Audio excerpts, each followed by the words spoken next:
The body is flesh, but the flesh is weak. The Imperium of man has never hidden this truth. In every forge, on every warfront, and in the silent corridors of forgotten stations adrift in the void, one can hear the shuffling march of the half-living. Servitors, once human, now reshaped, reduced, and repurposed into crude instruments of labor and war. Their eyes may remain glassy and vacant, but whatever soul once lingered behind them has been carved away, replaced by wires, tubes, and endless obedience. To look upon one is to be reminded of the Emperor's grim covenant with mankind, survival at all costs, no matter the mutilation of flesh or the sacrifice of self. In their ceaseless toil and monotone chants, we glimpse the shadow of the Imperium's machinery, vast, tireless, merciless, and utterly indifferent to the cries of those ground beneath its gears. And so we descend into this darkness, into the eternal suffering of servitors. A truth few ever pause to consider, yet one that surrounds every battlefield, every ship, every shrine world. Their agony is not written in scripture nor sung in hymn, but it bleeds silently into the foundations of the Imperium itself. Before we begin this descent, a quiet word. If you find yourself drawn deeper into these forgotten tales of Warhammer 40,000, I invite you to stand with us. Lend your voice by subscribing, by sharing, by joining in this unending exploration of the Imperium's hidden shadows. Together, we give breath to stories that the administratum itself would rather be left in silence. Now, let us turn to the path ahead. The manufactorum air was thick with fumes, every breath a choking mixture of burning oil, rust, and the copper tang of old blood. Somewhere in the distance, great chains rattled as colossal cranes dragged broken machinery across the chamber, their shrieks echoing like tortured voices. Beneath those sounds lay something quieter, something more unsettling. The soft murmur of restrained men and women awaiting their fate. Shackled to rails that fed into the heart of the Mechanicus forge, they stood in lines too orderly to be natural, their movements controlled by shock staves and enforcer drones. The condemned, drawn from every strata of Imperial life, were about to be reduced into something less than human, yet more enduring than flesh. They were destined to become servitors. Some had once been criminals, their transgressions deemed unforgivable by the local Arbites. Others were heretics, their tongues burned clean but their bodies left intact for repurposing. A few were simply debtors or the forgotten unlucky, rounded up to serve a quota demanded by distant overseers. In the eyes of the tech priests, their backgrounds were irrelevant. Every human body was raw material. Flesh was clay, pliant, weak, awaiting the holy unmaking of iron. The first to be taken was a man who still bore the rags of a hab worker's uniform. His body was gaunt, his eyes hollow, but they widened with sudden terror as the manipulator arms seized him, dragging him into the conversion chamber. The steel doors hissed shut, smothering his muffled cries. For a moment only silence followed. Then the room filled with the sound of saws and the crackle of cauterizers, the hiss of hydraulic blades slicing bone. The tech priests chanted in binary cant, their voices flat and ritualistic, layering over the screams as though smothering them with scripture. When the doors opened again, the hab worker was no more. In his place shambled something stripped and bound with crude augmetics. His jaw had been removed, replaced with a vox grill that clicked and stuttered with garbled commands. His arms were reconfigured, one a crude lifting claw, the other ending in a skeletal frame of cables still dripping with the memory of flesh. His eyes, though still human, had already dulled to a lifeless glaze. He had ceased to be man. He was servitor. One by one they were taken. The assembly line did not falter. A young woman once whispered prayers under her breath as the conveyor carried her forward. She emerged as a maintenance drone, her tongue cut out, her voice replaced with a static hum. A former scribe with ink-stained hands was rebuilt with mechadendrites to sort and carry data slates, his mind lobotomized into obedience. Their individuality was not erased at once but chipped away, piece by piece, until nothing familiar remained. What the Imperium left behind was function. The tech priests did not weep, did not hesitate. To them, the human body was inefficient architecture, a flawed system that must be optimized. The spirit was irrelevant. The process was grotesque but efficient. Surgery and ritual blurred into one as flesh was cut away, not with the delicate care of preservation, but with the brutal economy of industry. Arms severed, spines reinforced, skulls drilled open to allow for neural ports that glowed faintly as they fused. The lobotomy was the final act, stripping away personality, memory, and will, leaving behind only the capacity to obey. In the dim light of the forge, one could almost believe this was not mutilation, but some twisted form of baptism. The weak flesh reborn as machinery, dedicated wholly to the will of the Imperium. Yet there was something more terrible than the screams or the smell of burning skin. It was the silence afterward, the moment when the new servitor stumbled forward, eyes vacant, lips moving in the echo of words it no longer remembered how to form. In that instant, the chamber was filled not with the agony of the condemned, but with the absence of humanity itself. And still the line moved forward, always into the dark embrace of the forge. The forge never slept. Shift by shift, tide by tide, the conveyor rails carried bodies into the conversion halls, and shift by shift, they emerged as servitors, mute, broken things that no longer recalled their names. The great manufactorum stretched for kilometers beneath the hive, its ceilings lost in a haze of incense smoke and industrial exhaust. Everywhere the sound of machinery echoed, a symphony of pistons, cutters, drills, and arc welders. Yet beneath it all, the faint moan of those awaiting their fate could still be heard, a human undertone drowning slowly beneath the roar of iron. To witness the transformation was to witness the Imperium laid bare. No facade of nobility, no illusion of glory, only the absolute pragmatism of survival. Tech priests drifted from chamber to chamber, their robes stained with oil and their faces hidden by bronze masks etched with runes of the Omnissiah. Each word they uttered was a prayer in Binharik, each incision a liturgy of purification. But there was no compassion in their ritual. Where one man might see tragedy, they saw only inefficiency removed, weakness corrected. To them, a sobbing heretic strapped to a steel bed was not a person but a resource, no more sacred than a cog or a length of wire. Among the waiting, despair clung like ash. Some prayed still, lips trembling as they whispered hymns to the Emperor, begging that he might spare their souls from the horror ahead. Others stared at nothing, already hollow, broken long before the blades touched them. A few resisted until the end, fighting against restraints, spitting curses at the priests who circled them like carrion birds. Their defiance lasted only until the first cuts, until the machines sang, until the sedatives dulled their cries into a meaningless murmur. All resistance ended the same way, in silence. In the corner of the forge sat a row of completed servitors, still slick with blood and coolant. They were motionless, their bodies trembling faintly as if caught between two worlds, the memory of flesh and the command of machine. Now and then one's vox grill would sputter with a half-formed sound, a syllable that might once have been a name or plea. The tech priests ignored these anomalies. To them, such glitches were remnants of faulty programming, nothing more than noise in the circuitry. Yet to an outsider, those half-sounds carried a haunting reminder that the flesh beneath the iron had not been entirely extinguished. The most terrible sight of all was not the broken and bloodied aftermath, but the precision with which the priests worked. They were efficient beyond cruelty, their movements neither hurried nor hesitant but deliberate, measured, practiced. Each incision, each cut of the augmetic saw, each application of searing cauterizers, these were not performed with malice, but with the dispassion of craftsmen sculpting a statue. The human body was their canvas, and the final sculpture was a drone stripped of thought, memory, and self. No one watching could deny the usefulness of such creations. Servitors carried the weight of the Imperium on their ruined backs. They maintained plasma conduits, powered vox relays, and carried munitions across battlefields that would have broken ordinary men. They toiled in radiation zones, in vacuum voids, in furnace-choked manufactoria where no mortal could survive. Their endurance was undeniable, their loyalty absolute, their productivity unquestionable. And yet, the price was always the same. Humanity surrendered to the void. For those who watched the endless cycle of unmaking and remaking, a question lingered like poison in the lungs. Was the Imperium preserving mankind by such methods, or was it erasing it piece by piece? In their desperate pursuit of survival, had they already sacrificed the very essence of what they claimed to protect? The tech priests would never answer. The servitors themselves could not. The silence of the converted was its own grim reply, and still the line moved forward, always into the dark embrace of the forge. The deeper one ventured into the manufactorum, the more oppressive the atmosphere became.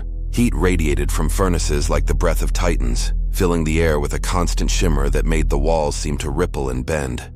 Sparks rained down from suspended scaffolds where half-augmented workers, half servitors, half still human, labored at impossible heights, welding steel plates that sealed the ceilings. The smell of scorched flesh clung to everything, impossible to wash away, a reminder that the price of efficiency was always paid in blood. Beyond the conversion chambers lay the programming vaults, a place stranger and quieter than the brutal surgeries before it. Here, rows of servitors stood bound within steel frames, their bodies stiffened by clamps while cables as thick as a man's arm were driven into sockets along their skulls. Great cogitator banks loomed above, their screens flickering with strings of code, binary chants pouring into the vacant minds below. The priests spoke softly here, their voices modulated through vox synths, uttering formulae to overwrite memory and will.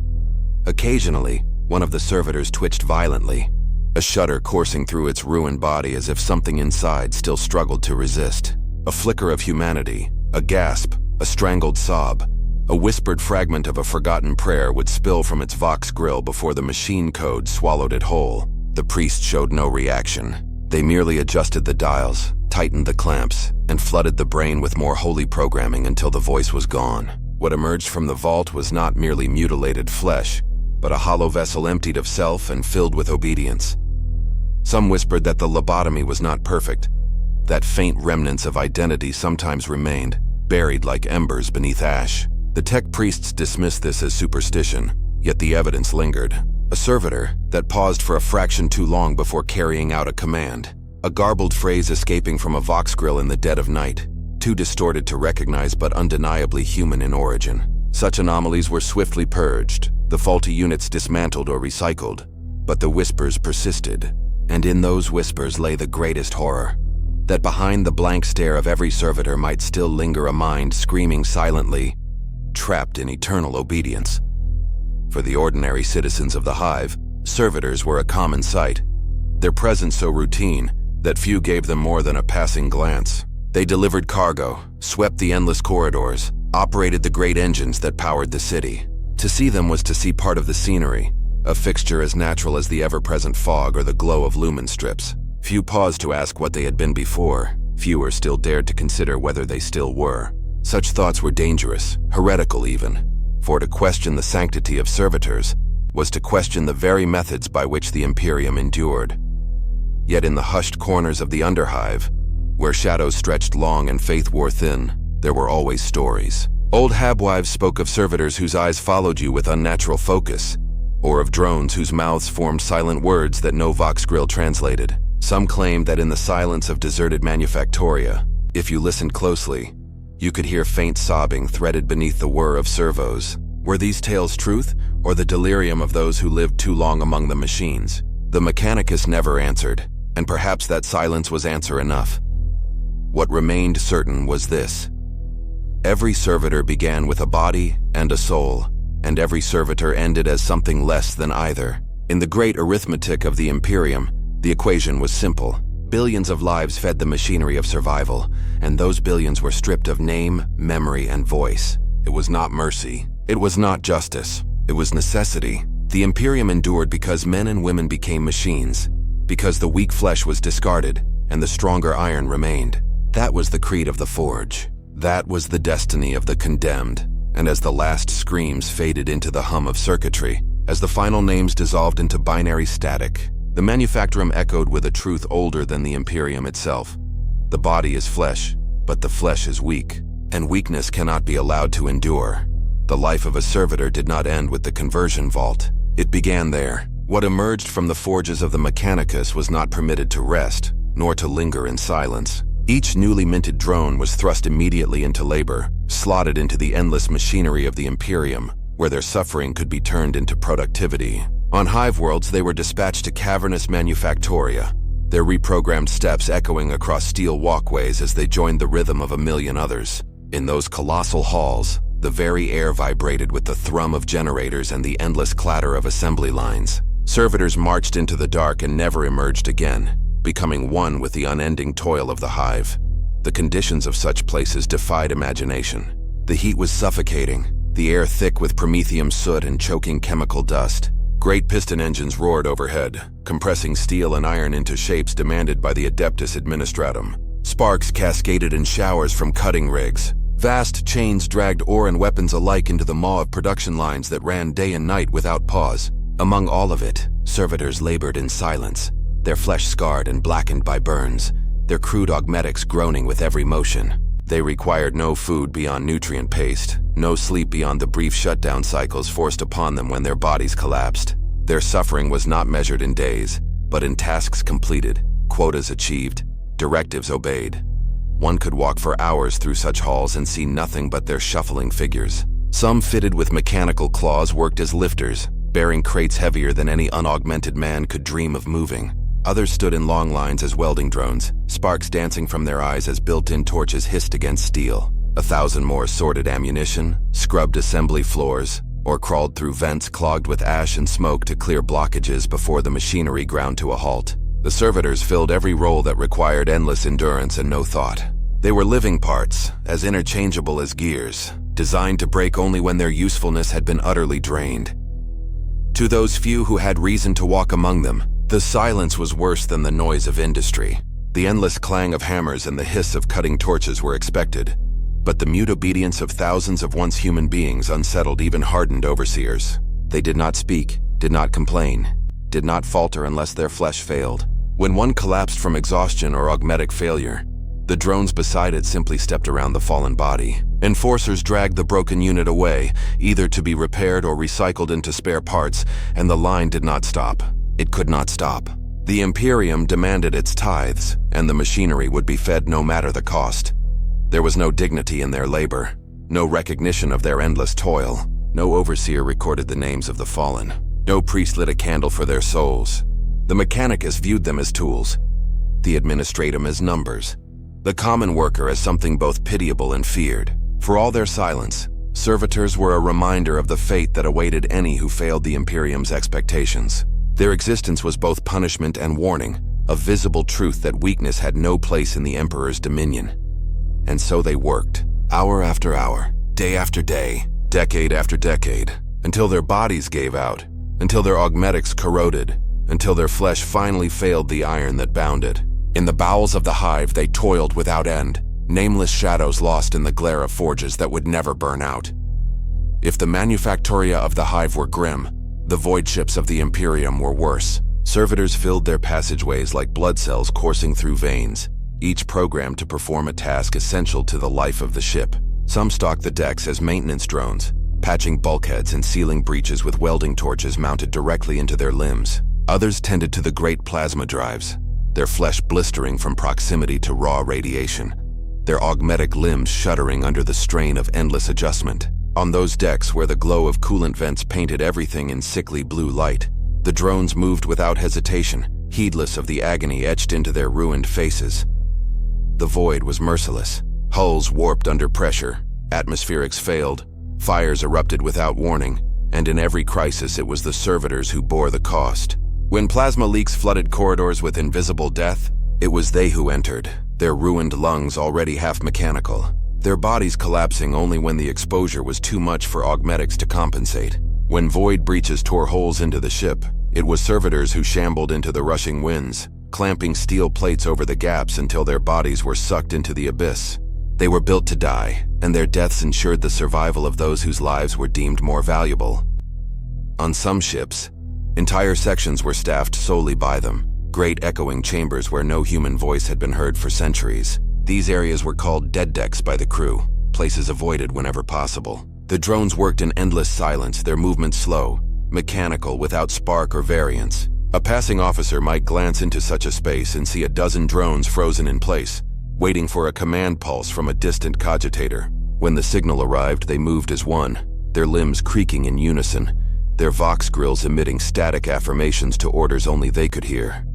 To witness it was to glimpse the uncanny, to see humanity reduced to something less than alive yet still moving. There was no rhythm to their existence, only duty. They could be ordered to labor for weeks without pause, their flesh kept alive only by the steady drip of nutrient fluid through tubes. Even when their skins sloughed from their bodies, even when their augmetics fused painfully with warped bone, the commands did not cease. To falter was to be purged, to malfunction was to be replaced. To think was impossible, for thought itself had been cut away with the scalpel long ago. And yet, despite the silence of their obedience, the human crew could not help but regard them with unease. There were stories whispered across mess halls of drones whose eyes followed you too closely, or whose movements carried an echo of something more than programming. A servitor scrubbing promethium stains from a corridor floor might pause, turning its ruined head as if listening to a voice that no one else could hear. Another, tasked with hauling crates of munitions, might suddenly emit a broken syllable through its vox grill, a fragment of language too mangled to identify but undeniably human.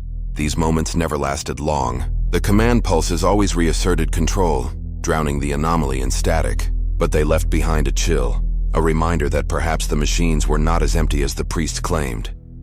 For the crew, such thoughts were dangerous. To pity a servitor was to risk heresy, for one could not question the rights of the Mechanicus or the necessity of sacrifice. And yet, in the quiet hours of the void, when the ship's engines hummed like a distant heartbeat, and the corridors stood empty, more than one soul swore they could hear whispers rising from the drone's direction. Not voices of command, but something older, something buried deep within what remained of their flesh. The Mechanicus dismissed this as nonsense. The crew knew better than to speak of it openly, but still, the whispers lingered. The hive and the void were not the only places where servitors endured their endless labor. Across the Imperium's countless forge worlds, they were shackled to the most perilous tasks, their lives spent like currency in the service of industry. Great smelting pits devoured ore in rivers of molten metal, the air searing with heat that stripped skin from bone. Servitors shuffled along catwalks suspended above the inferno, their crude augmetics carrying loads of raw materials too heavy for any unaltered worker. When one stumbled, the fall was brief, the screams even briefer, as the body dissolved into the furnace's blazing maw. No one marked the loss. The line closed and the labor continued. Elsewhere, in the titanic refinery towers where promethium was distilled, servitors toiled in the choking fumes of leaking pipelines, their lungs, half replaced with filters and rebreathers, strained against the poison fog, black ichor spilling from their mouths when the corrosion grew too much. Even then, they did not stop until their bodies collapsed completely. New drones were always waiting to take their place, each one as silent and uncomplaining as the last. The Imperium wasted nothing, and mercy had no place in the calculus of production. It was in these places, where conditions defied even the endurance of augmented flesh, that the truth of their existence revealed itself most starkly. The servitors were not workers in any human sense. They were not rewarded, not punished, not recognized. They were tools, discarded when broken, repaired when valuable, forgotten when obsolete. The endless toil stripped away any illusion of dignity, reducing human life to the same status as a shovel or a cog. The difference was only in scale. A shovel might last a season, a servitor a decade. Both were expendable. For those few who dared to look upon them as more than machinery, the horror was overwhelming. To see 1,000 bodies moving in lockstep, each mutilated, each lobotomized, each stripped of memory and voice, was to confront a truth too vast to bear. Every servitor had once been a man, a woman, a child of the Imperium with hopes, fears, and families. Now they were reduced to extensions of the machine, their humanity carved away but not entirely extinguished. Some swore that in the dead hours of the night shift, when the furnaces dimmed and the noise of industry softened, the drones emitted sounds that were neither static nor command pulses. They spoke in sighs, in faint murmurs, in the hushed echoes of words no longer remembered. Were these real voices, or the imagination of exhausted workers staring too long into the abyss? None could say. Yet for all the unease, for all the whispered tales of lingering humanity, there was no denying their necessity. The Imperium survived because of them. Without servitors, the manufactoria would collapse, the voidships would fail, the forge worlds would fall silent, entire sectors would starve, weapons would cease to flow to the front lines, and the Emperor's dominion would wither. Their endless labor was the unacknowledged heartbeat of the Imperium, sustaining a realm too vast and too demanding for unaltered flesh to endure. And so the cycle continued. The line never ended. New bodies fed the forges. New drones filled the ranks. New silence replaced old silence. The servitors endured without recognition, without mercy, without end. They were the foundation upon which humanity stood, and yet they themselves were denied the title of human. Their toil stretched beyond years, beyond lifetimes, until the very concept of time lost meaning. There was only work, only function, only obedience. And somewhere in the grinding of gears, in the endless hiss of torches, in the steady shuffle of ruined bodies, there was a truth no one dared to speak aloud. The Imperium of man did not rest upon glory or faith alone. It rested on the backs of the broken, the nameless, the silenced. It rested on toil without end. The battlefield was never silent, but the servitors who walked upon it were, where men screamed and shouted, where bolters roared and lasfire crackled, where the earth itself trembled beneath bombardments. The drones advanced without hesitation, without fear, without voice. They were the Imperium's second legion, a force unheralded in the sagas of victory but no less essential to survival. For every space marine clad in ceramite, for every guardsman clutching a lasgun, there were servitors carrying the burdens of war, shouldering the weight of weapons too massive for mortal men, enduring hazards no soldier could withstand. Gun servitors, fitted with heavy bolters mounted directly into their arms, strode alongside infantry lines, their mechanical limbs jerking with each recoil as they laid down suppressive fire. Plasma servitors, their torsos fused with unstable reactors, vomited energy blasts across the battlefield until their bodies overheated and collapsed in smoking ruin. Siege drones trudged forward with melta-cutters and las rigs, carving through enemy fortifications while shells detonated all around them. They never ducked, never flinched, never paused. The lobotomy ensured no survival instinct remained, no trace of hesitation that might disrupt their programming. To their commanders, they were flawless soldiers, obedient, tireless, and utterly expendable. Yet their silence made them uncanny. Guardsmen who fought beside them often spoke of the dread that crept into their bones, the way these half-men marched forward even as shrapnel tore through their flesh. A human comrade would cry out when wounded, stumble when bones broke, falter when exhaustion set in. The servitor did none of these things. It advanced until its body failed, collapsing in pieces, its augmetics still twitching as if they had not yet received the final command to stop. To watch such a sight was to witness not courage, but something altogether colder, something that blurred the line between the living and the dead. On the front lines, their roles extended beyond combat. Munition servitors carried crates of ammunition across shell-pocked landscapes, their backs bent under loads that would have crushed ordinary men. Medici drones followed regiments into the fire, their surgical tools already stained as they tore open bodies and replaced shattered limbs with crude augmetics mid-battle. Sapper servitors crawled through trenches and no-man's lands, planting demolition charges beneath enemy defenses, their blank stares fixed forward, even as machine gun fire tore them apart. They were soldiers without names, without ranks, without remembrance, their sacrifices unrecorded in the annals of war.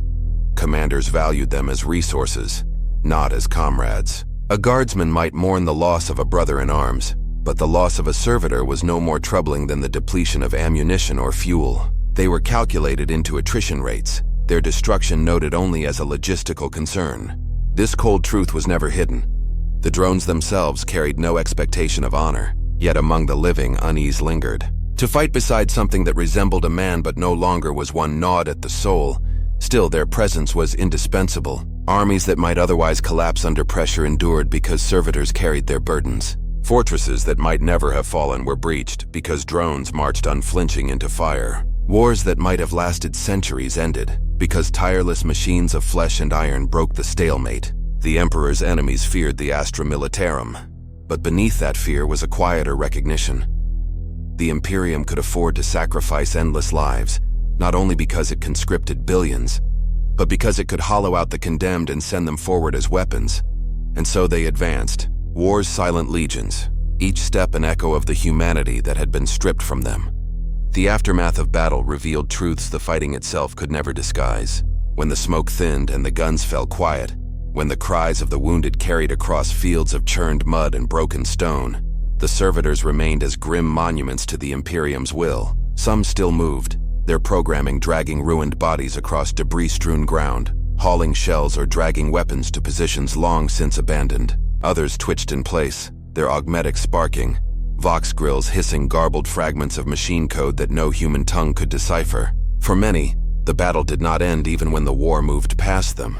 They would crawl until their limbs were torn away, carry until their spines snapped, fight until no fragments of flesh remained to fuel their mechanical shells.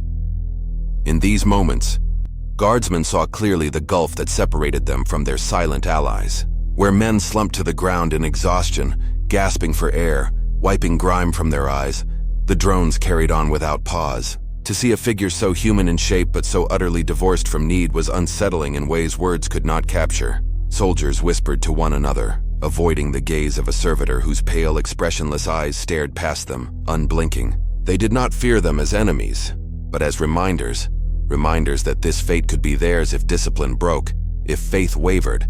If the Emperor's justice demanded penance in iron and fire, the dead were collected in heaps, both human and servitor alike.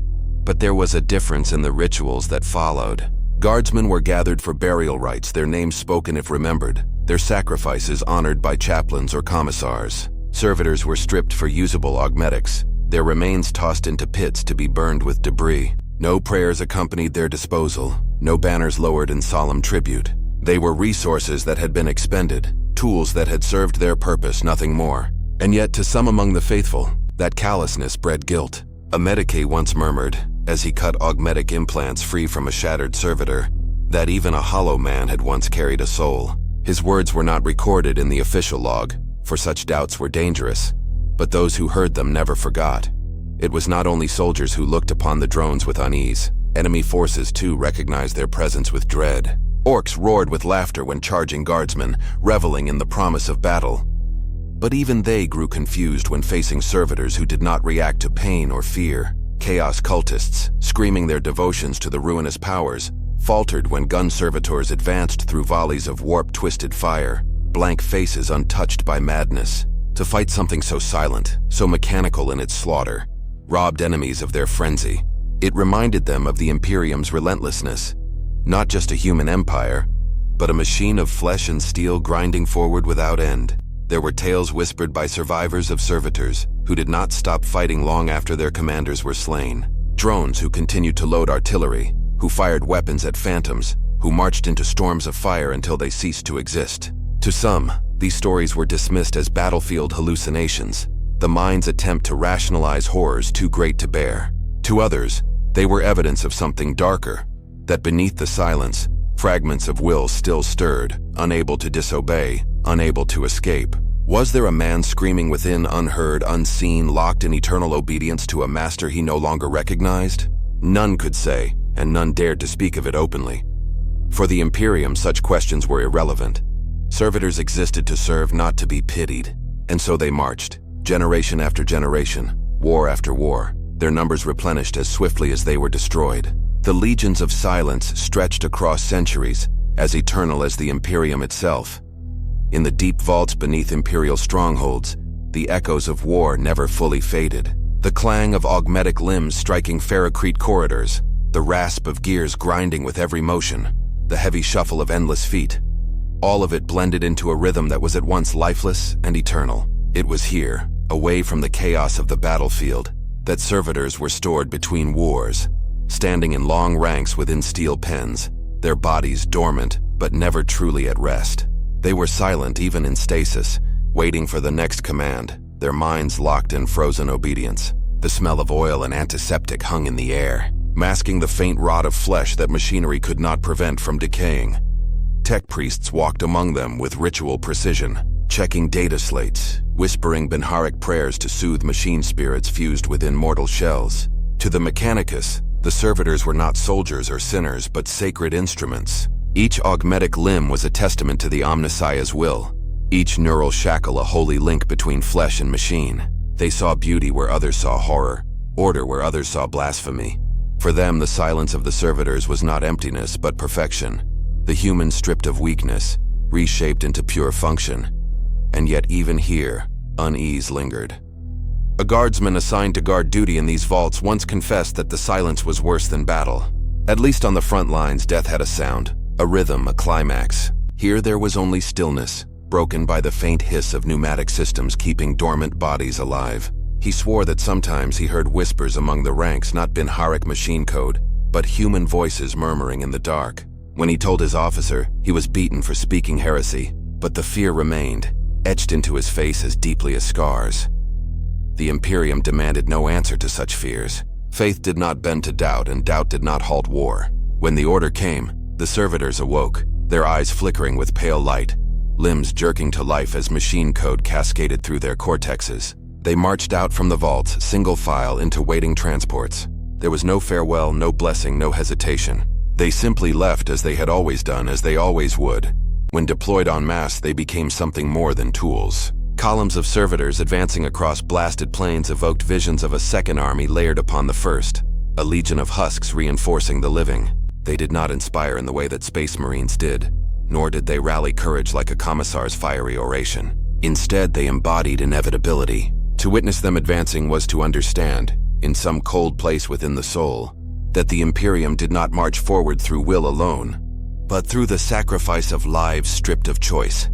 Their silence was more terrible than war cries, for in it lay the truth of the Imperium, that obedience was eternal, that service was without end, that humanity itself could be broken down and reforged into something that no longer resembled humanity at all. Where once there had been voices, laughing, cursing, praying, there was now nothing, only the endless march of the hollow, and yet commanders smiled when they saw these legions rise.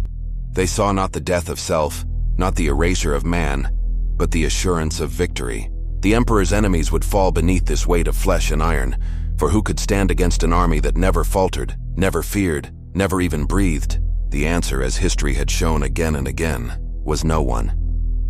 And so the war for the Imperium's survival was carried not only on the shoulders of the living, but upon the bent spines of the dead remade, the condemned reshaped, the silent legions who marched without end. Faith bound the Imperium together. But for the servitor, faith was no longer theirs to wield. Whatever belief they had carried into judgment, whether the fervent devotion of a pilgrim or the stubborn defiance of a heretic, had been carved away along with memory and will. Yet faith surrounded them still, shaping the reasons for their existence, framing their every act within the great machinery of the Emperor's plan. The Adeptus Mechanicus declared them holy tools of the Omnissiah. The Ecclesiarchy condemned their former selves as sinners purged through fire and augmetic graft, and the Astra Militarum saw them simply as instruments, divinely sanctioned through their utility. No matter the perspective, faith justified their chains, even if the chained themselves could no longer grasp its words. Within the cathedrals of war, chaplains stood before battle lines and raised their voices in liturgy. Guardsmen knelt in prayer, commissars intoned creeds of duty, and across the ranks stood the servitors, blank-faced, silent, unresponsive. They could not join the hymns, yet they became part of the ritual all the same, their presence serving as a reminder of what happened when faith faltered. To gaze upon a servitor during such sermons was to see a warning carved in flesh and iron: believe or be unmade. In this way, their existence was weaponized even before the first shot of battle was fired. There were priests who claimed in hushed tones that even servitors had a place within the Emperor's light. They argued that if the soul could not be destroyed, then the hollowed man still carried that fragment, however muted. Perhaps their suffering was itself an act of worship, a martyrdom that required no voice. These words rarely reached beyond cloistered chambers, for to suggest that servitors retained any spark of sanctity risked sowing doubt among the faithful. Better to frame them as husks, as penitents who had been erased, their eternal suffering a mercy compared to the damnation they had earned. When deployed en masse, they became something more than tools. Columns of servitors advancing across blasted plains evoked visions of a second army layered upon the first, a legion of husks reinforcing the living. They did not inspire in the way that Space Marines did, nor did they rally courage like a commissar's fiery oration. Instead, they embodied inevitability. To witness them advancing was to understand in some cold place within the soul that the Imperium did not march forward through will alone, but through the sacrifice of lives stripped of choice. Their silence was more terrible than war cries, for in it lay the truth of the Imperium, that obedience was eternal, that service was without end, that humanity itself could be broken down and reforged into something that no longer resembled humanity at all. Where once there had been voices, laughing, cursing, praying, there was now nothing, only the endless march of the hollow. And yet, commanders smiled when they saw these legions rise. They saw not the death of self, not the erasure of man, but the assurance of victory. The Emperor's enemies would fall beneath this weight of flesh and iron, for who could stand against an army that never faltered, never feared, never even breathed? The answer, as history had shown again and again, was no one. And so the war for the Imperium's survival was carried not only on the shoulders of the living, but upon the bent spines of the dead remade, the condemned reshaped, the silent legions who marched without end. Faith bound the Imperium together, but for the servitor, faith was no longer theirs to wield. Whatever belief they had carried into judgment, whether the fervent devotion of a pilgrim or the stubborn defiance of a heretic, had been carved away along with memory and will. Yet faith surrounded them still, shaping the reasons for their existence, framing their every act